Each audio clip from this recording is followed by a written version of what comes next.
From time to time, I construct the illusion that I have cleaned up most of my past sin. From time to time, I build up the illusion that not even the smallest of stains or residue is left on my character, in my personality. But time and again, I am proven wrong in a precise and with a cunning edge that no, I am still just as dirty and filled with defects as I was a couple of months ago, a couple of years ago, a couple of decades. I've been alive for 14 years, so decades doesn't really work, but you get the idea. For a long time, I thought, and I wasn't, an articulate. I thought that, and I wasn't an articulate speaker. I have kind of become an articulate speaker. I can build up the illusion that I'm an articulate speaker. But deep down, I know that there are moments when I can't tell a story. When I'm kind of trying to say something in a different language that I don't speak as much in with an intellectual background, because I'm best at I think that I'm best at telling stories and explaining things in English, because I have recorded hundreds of things in English where I explain things. But when I'm trying to tell a story in Romanian or Spanish, there are things that I omit. There are faults in my speech. There are things that I do not get right and that I don't explicate well enough. And that kind of throws the listener off. And that's a defect. That means that I'm not articulate 100% of the time. Which, yeah, is a truth that I just need to not manifest, but actually accept. I can't be articulate 100% of the time in every single language that I speak, but I can try. I can try to improve, and I can maybe create the illusion that I am an articulate speaker generally. But this also means that you shouldn't be that arrogant with who you are now. Because yes, you've improved a lot. I'm sure that you've improved a lot. If I look at photos from 2019, from when I was like 9 years old, and compare them to who I am now, like 5 years ago, of course, I'm a much better human being, not only because my body has grown and my mind has grown, and on a biological level I am programmed to be better, but also kind of because of my own efforts. And I'm sure the same thing has happened to you, but that does not mean that you have the right to be arrogant right now. That does not mean that you can't show off the same lust and indulgence and greed and whatever that you have shown before, 5 years ago, a decade ago, 20 years ago. It doesn't mean that your character has been completely patched off and cleaned up, mopped of all of its defects. There are a lot of things that are intrinsic to you, a lot of intrinsic defects. The quality of a human being is kind of dependent on how much they can control the outbursts, the floods of these defects. If you show them off at every single opportunity, if you are intrinsically an indulgent person, if you like smoking, if you like drinking, if you like eating junk food or eating sugar, then the worst version of you is the one that smokes 3 packs a day of cigarettes, drinks 10 bottles of wine, eats I don't know what at every single meal and a lot of it. That's the worst version of you. But the best version of you, sorry, is not necessarily the one that eliminates all of those things, because that defect can be kind of a part of your personality. It is the version that, yeah, probably has taken out smoking and drinking because the motivation to get rid of those is infinitely larger than cleaning up your diet. Yes, of course. A lot of things, a lot of health benefits can be gained from just looking and customizing what is in your plate.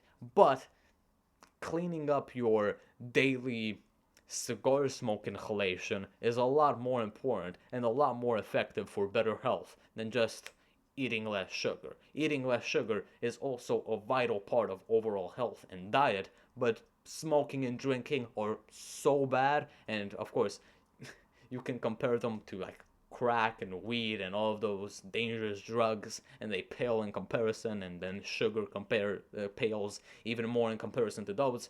whatever. The best version of you is the one that, yeah, has cut out the absolute worst connotations of that defect, but that still has some of that defect. Let's say you eat sugar once a month, once a year, but you still interact with it. Because trying to completely cut out, actually have a surgery to cut out every single defect from your body, from your soul, from your intellect, from your personality, character, whatever you want to call it, is not going to work. Some things are going to be ever present. Sometimes I'm not going to be able to be articulate. That does not mean I have the right to fall prey to the idea that the world is filled with injustice and that I'm not an articulate speaker and that I can't do anything about it. No, that means I should try, and from time to time, when I'm really tired, when I actually can't speak Romanian, Spanish, French, English for nothing, yeah, I can mess up in my speech, in my articulate speech. But that does not mean that I will not try to correct that defect. I am not telling you to fall prey to the idea that your defects are too hard to solve. I am telling you to not see them as something so bad that each time they logically come up again, you need to stress out and be scared that you haven't improved at all, because you have. You have improved. You're not the worst. If you're not the worst version of you, you have won by default. Yeah, if you're the best version of you, you have won in a way that many people will not be able to win in. But that does not mean that everything that is below that the highest standard is bad. Okay, what am I trying to say with this video? I'm trying to say that you always are going to have some intrinsic defects in you. They're going to be part of your personality. If you're really a lover of indulgences right now, yeah, maybe even when you're going to be 80 years old, you're going to indulge in a chocolate ice cream from time to time. But that isn't a problem, because that's just a part of who you are. The worst thing that you can do, the actual worst manifestation of that defect, would be eating the chocolate ice cream 3 times a day and also smoking, drinking, crack, marijuana, whatever you want to add to that layer, that subdivision, that's to the division of defects that is indulgence, and it has more subdivisions. Being arrogant also means a lot more things. Being indulgent also means a lot more things. You just need to find the version of those things that is not completely wrong, that is not completely world eating, and just does not swallow your discipline and willpower and the entirety of your virtue like a leviathan. You can still be flawed. Everybody is flawed. You can never be perfect. But do not be flawed in a way that is completely shameful. Do not be flawed in a way that makes your flaws be the determining part of your personality.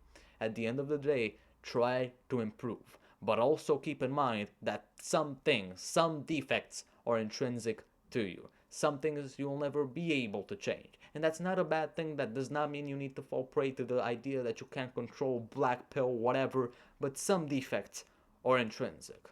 And at the end of the day, you need to smile at them and say, yeah, that those defects, those bad things, those things that I would like to put a bullet in the back of their heads, or me. Make me me. Make me Elias Pisot. Make me Alexander, who knows. They are me, and that's why I would never cut them off with like a knife from my body. I'll see you later.